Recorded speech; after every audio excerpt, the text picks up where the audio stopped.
Les besoins d'un être humain ont augmenté à cause d'un certain sentiment d'incomplétude.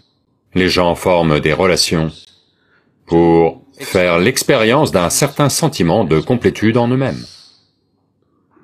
Quand vous avez une bonne relation avec quelqu'un qui vous est cher, vous vous sentez complet. Quand vous n'avez pas cela, vous vous sentez incomplet. Pourquoi est-ce ainsi?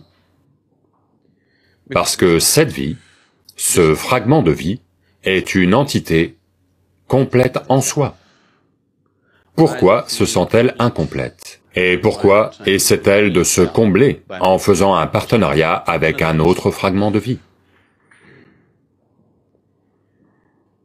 La raison fondamentale, c'est que on n'a pas exploré cette vie dans toute sa profondeur et toute sa dimension. Bien que cela soit la base, il y a un processus complexe de relation en tant que tel.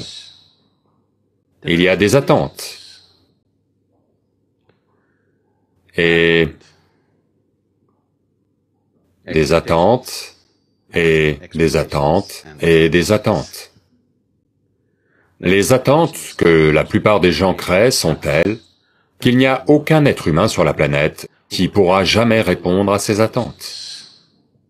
Dans le processus de formation d'une relation, au premier instant de la rencontre, les attentes peuvent être communes, mais à chaque pas qu'on fait dans la vie, les attentes peuvent devenir différentes.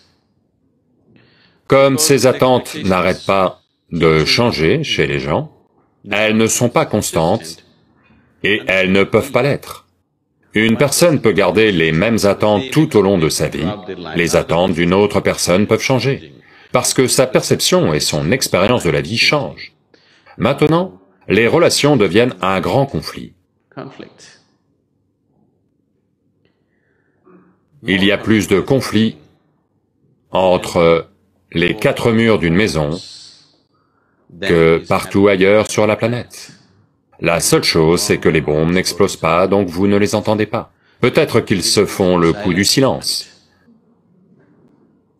Cela a lieu parce que les attentes des gens changent, et elles ne changent pas au même rythme. Fondamentalement, pourquoi a-t-on cherché une relation? Parce que vous trouvez que sans une relation, si vous n'avez aucune sorte de relation dans votre vie, alors vous devenez déprimé.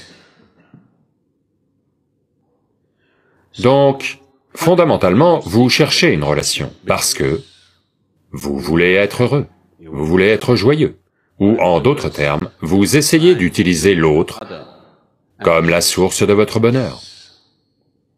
Si vous êtes heureux de par votre propre nature, maintenant les relations vont devenir un moyen pour vous d'exprimer votre bonheur, pas de chercher le bonheur.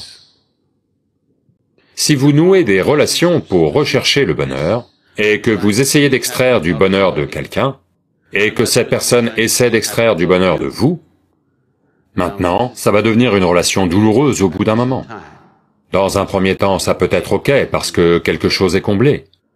Mais si vous êtes devenu une joie de par vous-même, et que vous nouez des relations parce que vous voulez exprimer votre bonheur, personne ne va se plaindre de vous. Parce que vous êtes dans une démarche d'expression de votre joie, pas de recherche de joie chez l'autre personne. Donc si votre vie devient une expression de votre joie, pas une poursuite du bonheur, alors les relations seront naturellement merveilleuses. Vous pouvez entretenir 1 million de relations et quand même bien les entretenir. Maintenant, tout ce cirque d'essayer de répondre aux attentes de quelqu'un d'autre n'a pas lieu, parce que si vous êtes une expression de joie, de toute façon, ils veulent être avec vous.